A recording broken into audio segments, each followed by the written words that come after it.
Mariah Carey, Billboard magazine's #1 artist of the 1990s, was by the second year of the new millennium merely a woman trying to piece together her life and career.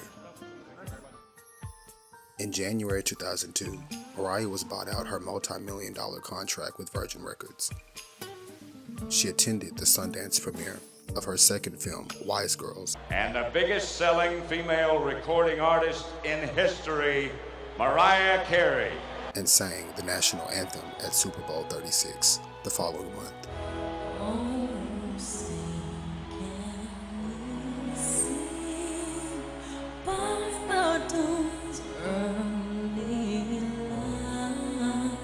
What so early we hailed at the twilight's last gleaming, whose broad stripes and bright stars through the perilous fight, o'er the ramparts we watched were so gallantly streaming, and the rockets reckless, the bombs bursting in air, getting through the night, that our flag was still there. Oh, say does that star-spangled banner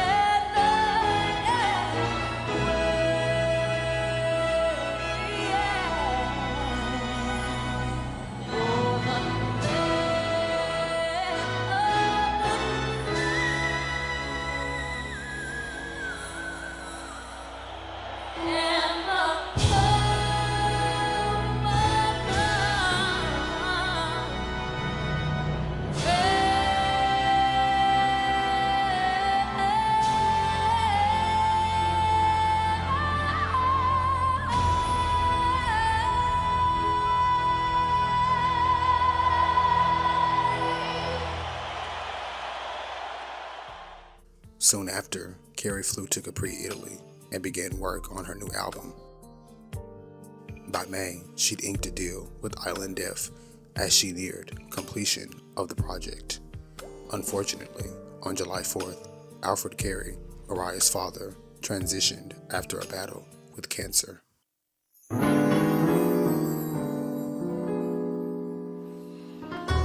The financial failure of her first film and its accompanying soundtrack, Glitter, the meager fanfare received by her second film, Wise Girls, struggles with her mental health, as well as her father's passing, all signaled a new era for the star.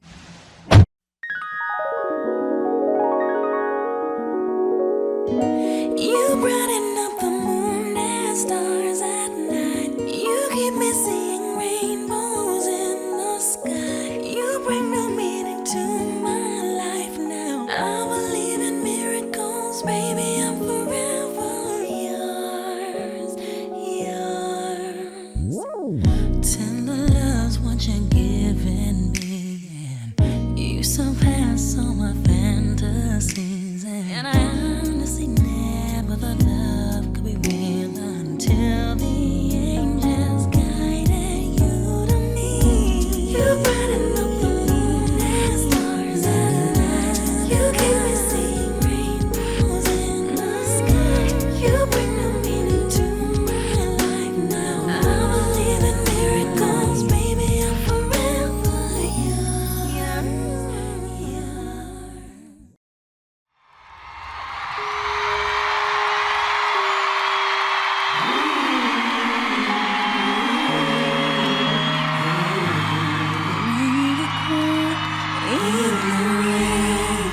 The first single off the album, an R&B gospel-influenced ballad entitled Through the Rain, was released on September 30th, 2002.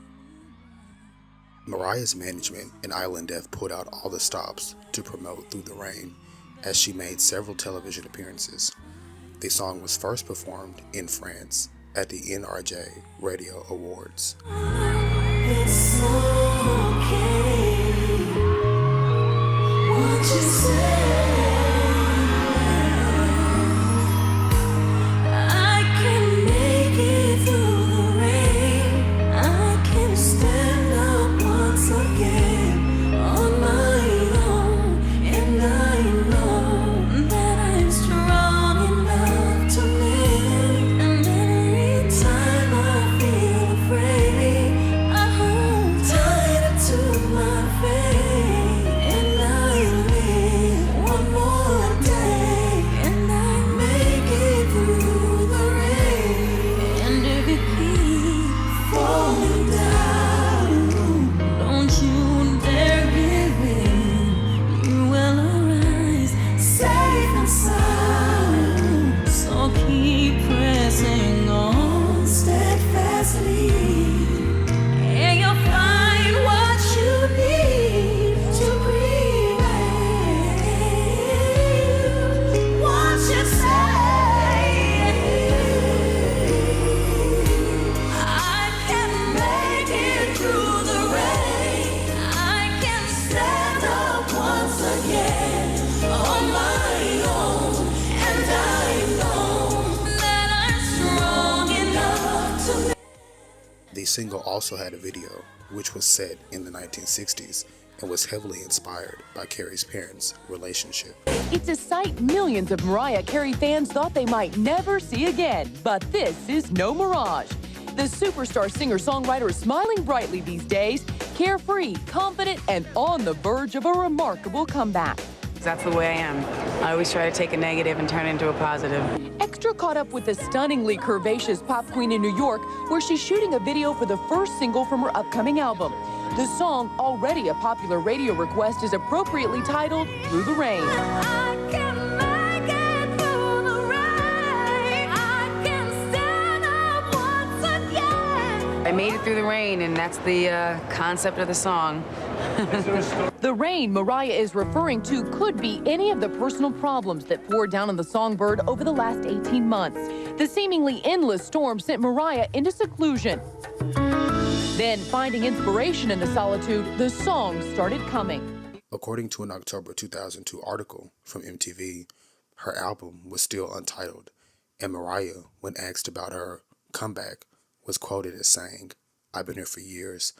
I don't know." Gotta stand up again and just say the rain ain't gonna melt me away. The critical reception towards the single was mixed, with Daily News proclaiming Mariah Carey's comeback offers the same old sentimental, show-offy approach, and BBC saying the single sounded like a reworking of Hero. The sales, unfortunately, would garner her lowest charting lead single on the pop charts up to that point. USA Today remarked, "Rain came out in a difficult period when there were a lot of superstar releases." And I know that I'm strong anytime I can be. The second single chosen off the album, The One, was promotional only, released in 2002 and was intended for release as the second single.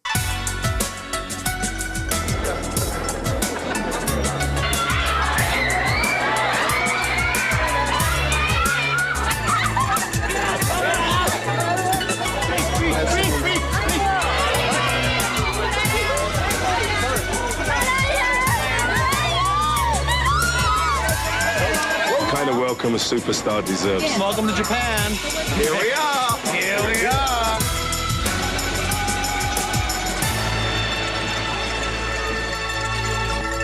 We are in Tokyo, and we are getting ready to film my new video, my second single from the album Charmbracelet, and the song is called The One. A video was shot in Japan. The idea for the video is Joseph Kahn's brainchild. This video has been pulled together in the course of a couple days. I'm actually kind of making it up as I go along. I'm going through a situation that I can't help. Usually I brainstorm about the concept more, but what happened was my schedule was only going to allow me to do the video on a couple of dates, and I happened to be in Japan for those dates, so Joseph came up with this concept. It's 4:30 right now. I wanted to get started by 4 o'clock. but a mob at not one. Got it. All right, let's go. But two shooting locations forced police and the director to shut the shoot down. Boy, I Need You, which was a retooling of Cameron's Oh Boy, was chosen and released as the second single on November 26, 2002.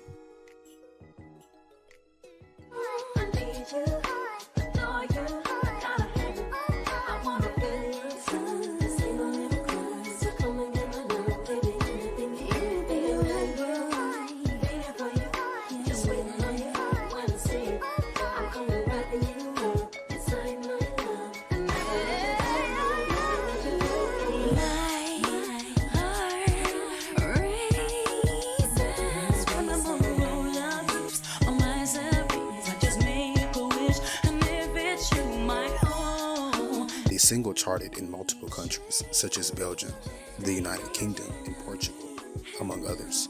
Unfortunately, it underperformed in the States, only peaking at number 57 on the single sales chart. It's a big world, but there's only one Mariah Carey. So you wonder why we don't go shopping.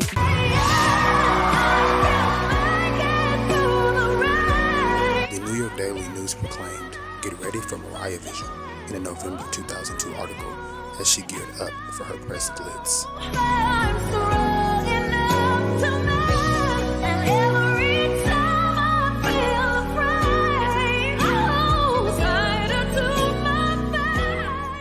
Mariah Carey, the new album, Charmbracelet. The album was released to the general public on December 3rd, 2002. Mariah Carey, in stores now.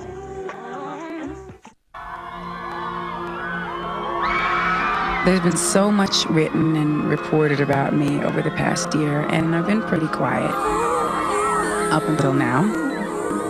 It wasn't like I went schizo and was like 5 different personalities and needed to be put in a straitjacket or tried to kill myself like they were saying. And I just think it's time to set the record straight.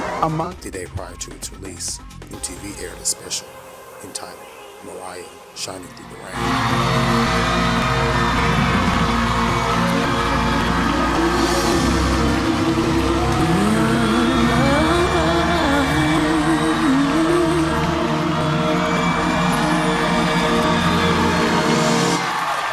Let me kind, sweet destiny, carried me through desperation. Okay, what you say? And she premiered at the closing concert of the Mexican Telethon in front of 50,000 people. After its release, she went on the usual media blitz, appearing on Dateline, The Larry King Show, Oprah, The Today Show, and The View, among others. Charmbracelet sold over 200,000 copies in its first week, debuting and peaking at number 3 on the Hot 200. She was on a fast-moving treadmill and was having trouble keeping the pace. I unknowingly had imposed this intense, work ethic on myself that nobody could maintain. Let's talk a little bit about that work ethic, because it's one thing to say Mariah Carey's a hard worker. Mm-hmm. It's another thing to say Mariah Carey is a workaholic. Mm-hmm. There's a big difference between the two. You are a workaholic? I don't know if it's workaholic, but it's the nature of this business. But I just take that work ethic and I kind of push it past the limit. Do you feel black or white or what? I don't feel white because technically, there's this whole one-drop rule, about that whole thing that was established during slavery. Silly. It's very silly, of course. Have you learned to say no? Yes. Okay. No. Does this happen? Yes. Yes, no. This happened to me in my early years when I first started to become known. I couldn't figure out how to do it because everybody is calling on you and you feel like everybody who asks, if you say no, they're going to think you're not a nice person. Right. Yeah. Exactly. Yeah. And that was always my thing. I never wanted to disappoint people. I never wanted to let the fans down. I never wanted to do less, you know, promotion than I could, even if that meant 4 countries in one day. Because you don't want people to say you're getting lazy or you're taking it for granted or you're being a whatever. Yeah, but by doing that, you end up doing the opposite and hurting yourself. So I've learned to set boundaries and say, yes, I can do this amount of, you know, promotion, but I can't, you know, I cannot work like a machine. And it's great now that I have the right support team around me and people that understand and treat artists like human beings, you know. Well, your mom is white, your dad African-American. Yeah. And you just completed a music video about this, right, called Through the Rain. And I know that your dad was ill when you were making the video. You came back to see him at the time. Yeah. But isn't it about them and them falling in love in the 60s? And what happened yes, to Mom? it's loosely based on that. It's clearly not their story. They were divorced when I was 3. But because my father was ill, I came back from Italy where I was working and spent as much time with him as I could. And the original concept for the video, because it was all sudden that he got ill, all of us were shocked. Yeah. And so the original concept was in Italy, and it was going to be like a Romeo-Juliet scenario that didn't work out because it was like an arranged marriage and all this and all that. And then I was working on this book with my father with old pictures of his mom, his you know, grandmother, you know, a lot of people on his side of the family that I hadn't known. And then they were old pictures of my mom and sort of people who had never seen the two, you know, together. Yeah. They were like, wow, what an interesting story, what happened? And, you know, we were discussing that issue of, you know, the time period when they were married, because I came like 10 years later. What year were your parents married around? They were married in like 61 or something. Yes. Every artist, Prince, Michael Jackson, Whitney Houston, hits a point in their career where they're not as appealing to a young top 40 audience anymore. Mariah's getting close to that point. Have you changed your focus in terms of who you're targeting your music to? I don't target music. When I go into the studio, I just write whatever makes me happy. And I think everybody last year had to have an angle that they took in terms of how they wrote about what happened and what their take on it was. And I really kind of disagree with that because it's not about getting to a point where people don't relate to. It's about doing the music that, you know, comes from within. So I don't know what to say. I haven't really changed any direction, just, you know, sung from my heart and written songs from my heart. Mariah was still on the defensive, as she is quoted in a 2002 issue of Billboard magazine saying, to compare a studio recording with the soundtrack isn't even fair. This comparison affected the production of one of the album's tracks, Yours, which was recorded as a duet with Justin Timberlake, but due to the failure of her previous project, Justin's label saw the collab as a risk, and thus, the collaboration was never released.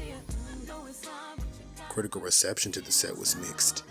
Entertainment Weekly stated Mariah Carey's Charmbracelet isn't as charming as Jennifer Lopez's new album, even though Carey is technically a better singer than Lopez, and she's in fine voice here. Slant Magazine stated, though there's nothing as immediate as Fantasy or My All here, Charmbracelet is significantly less contrived than 1999's Rainbow. NME called the album disappointingly saying, The Guardian referred to the set as a PR exercise more than anything else, sweeping her recent travails under a glossy carpet of old-fashioned, melismic soul and hygienic pop rap. Rolling Stone gave the set 3 stars and said, apparently, the best thing Mariah Carey can do to put her career back on track is to cover Def Leppard. The catchiest cut on Carey's 8th album, Charmbracelet, is a fascinatingly overblown orchestral remake of Bringing On the Heartbreak. The rest of the album is strangely muddy. The album fell to number 14 during its second week of release.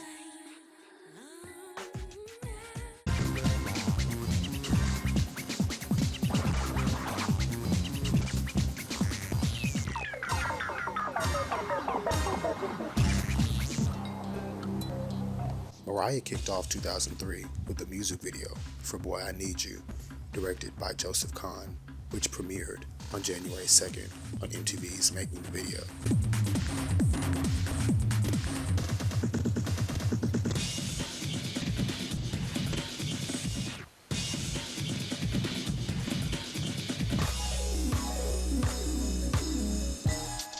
The song is called Boy I Need You, or Oh Boy Part 2. Obviously it's based on Cameron's Oh Boy.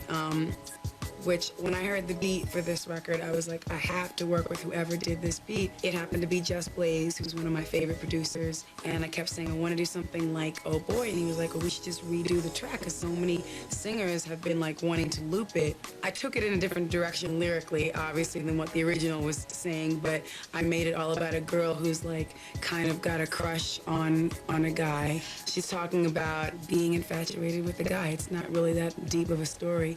That's the basic premise. Working with Joseph on this particular video, I think, is something that is going to be a really special experience for me, and he seems really enthusiastic. The concept of the video is a Tokyo pop concept. I've done concepts like this before, but this is different because this is a retro-futuristic Japanese pop video. It has more to do with Speed Racer and Godzilla and basically what used to be the perception of the future back in the 60s. This is just Joseph's world, the way he sees me as like this sort of half animated character and like half regular girl who's just fun and silly. Busta Rhymes Know What You Want, a music video for their song together, and we know what you want to. The first look behind the scenes. In February, I Know What You Want, a collaboration with Ja Rule, Busta Rhymes, and Flip Mode Squad, as well as Mariah, was released. It provided her the hit her first two singles failed to generate, as it was her first top 5 pop single since Loverboy. Riding the success of I Know What You Want, the third single from the album was not released until June 2003, a cover of Def Leppard's Bringing On the Heartbreak.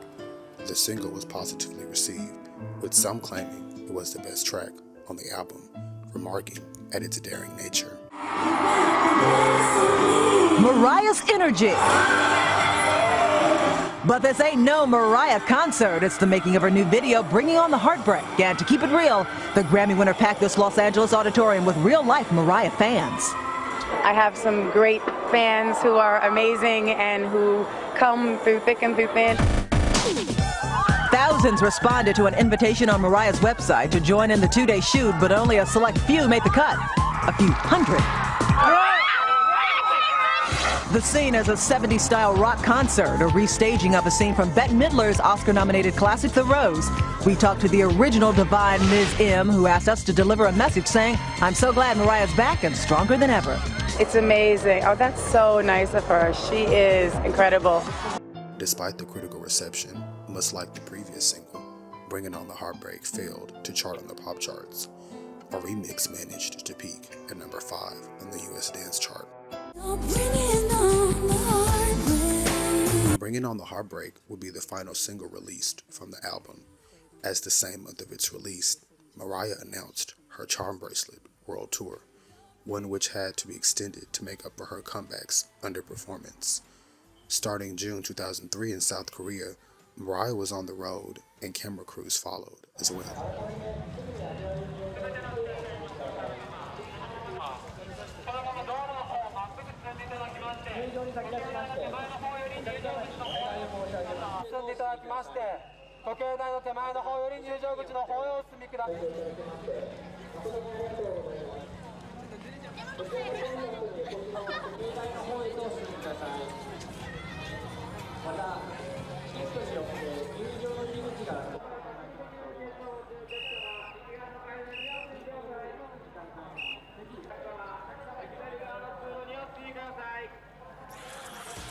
The North American leg of the tour began on July 26th, which included 30 dates. Critical reception of some of the stateside performances were largely positive. On the road, it's really cool to be able to be so close to the fans, and especially doing a theater tour, it's really intimate, so you get a chance to feel, you know, the same experience that the fans are having, I'm having alongside them.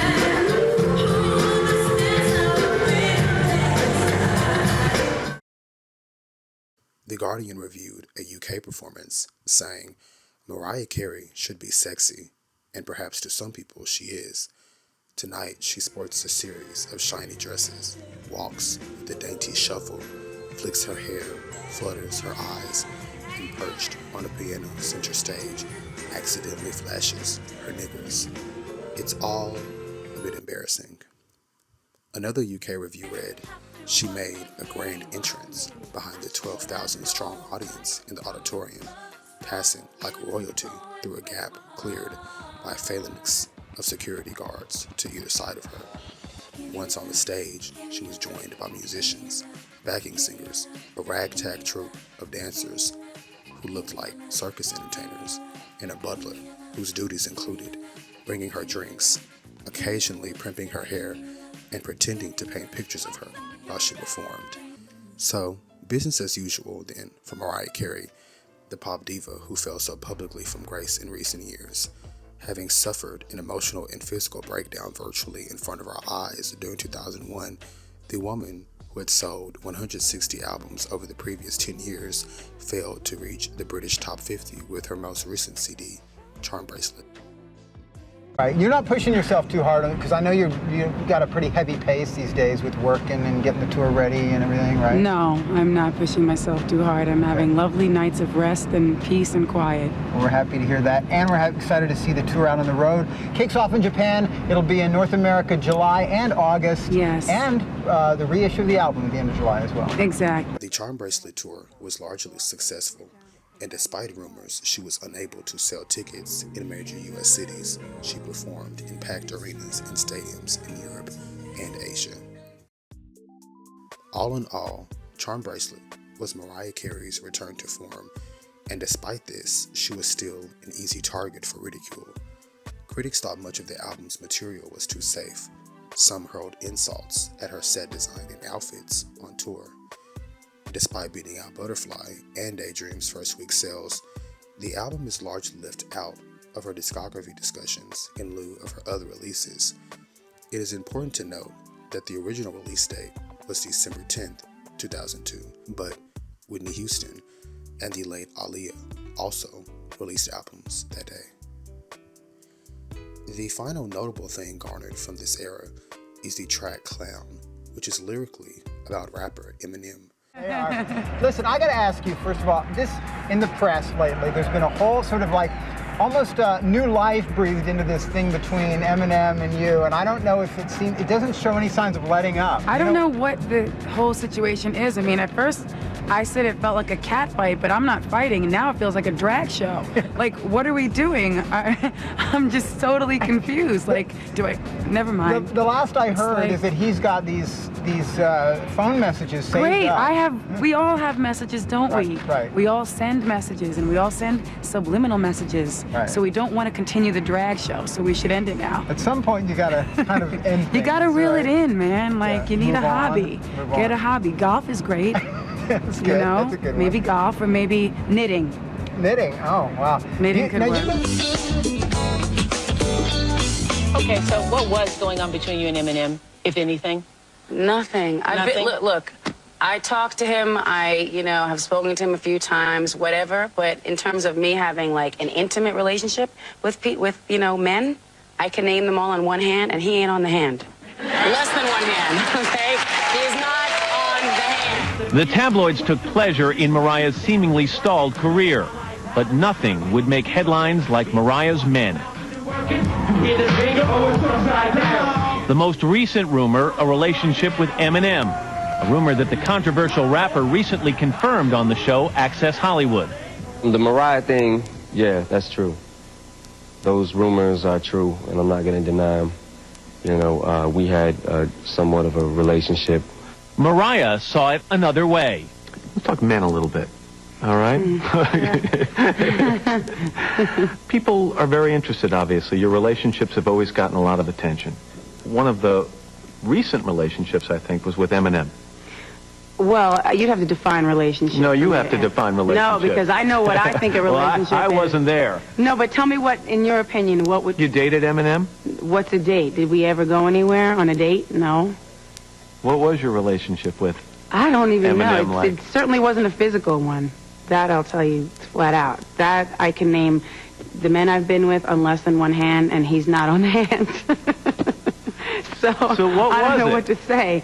He said something about he respects you as a singer. Yeah. But I think he went further and said, but I don't really like her that much as a person. Well, it didn't seem like that for a while, but okay. If it makes him comfortable to say that, then that's great. Big star who's had her fair share of press recently. She's got her knockers, but proving them wrong and going straight into the chart at 8. It's a welcome return from Mariah Carey.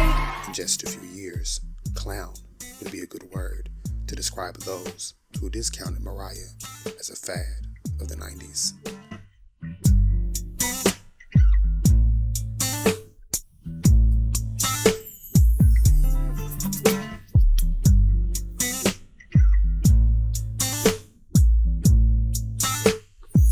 Who's gonna love you when it all falls down?